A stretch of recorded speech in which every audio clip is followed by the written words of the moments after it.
Question: do you know anyone who may have ever needed to use or have a neuroprosthetic? Neuroprosthetics is any biomedically engineered device designed to be linked to the peripheral and central nervous system and enhances the cognitive, motor, and sensory abilities of an organism. Neuroprosthetics is the past in reference to prosthesis.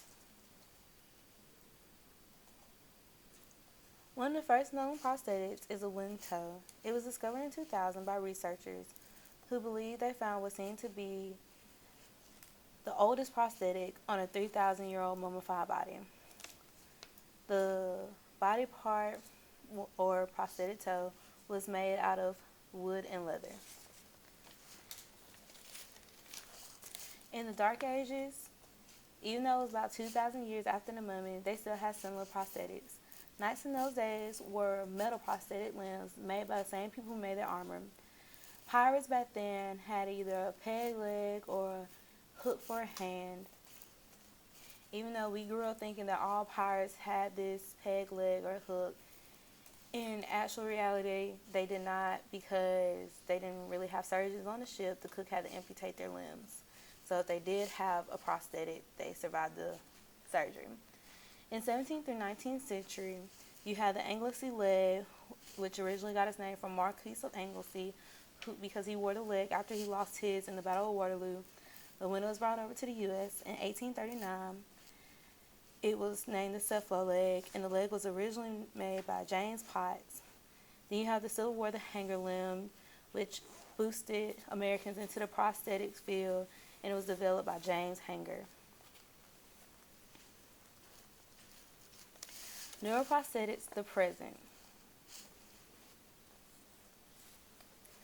You have the bionic eye that helps the visually impaired see different objects or images.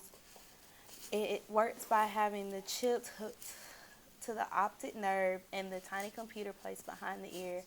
When the tiny computer is on, it sends a signal from the optic nerve, and it sends a signal to the optic nerve, and the optic nerve signal travels to the brain, therefore receiving the images. The bionic arm mechanics are: it has 100 sensors, 26 joints, 17 motors, and a tiny computer in the palm of his hand. And it also has the ability to move and work on brain power. Neuroprosthetics, the future.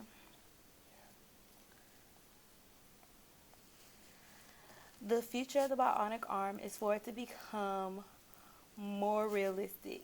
By doing that, the developers plan to have a skin-like substance that will make the arm be more realistic and give the arm the most inconspicuous arm in history.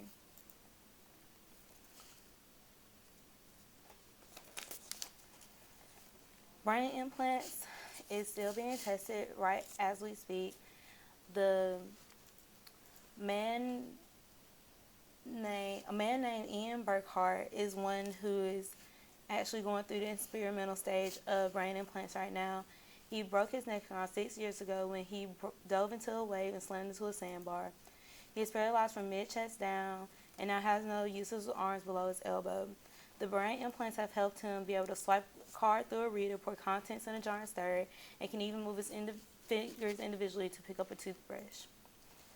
Since it is still experimental, he still has to go to the lab, so he can only do these things for a few hours.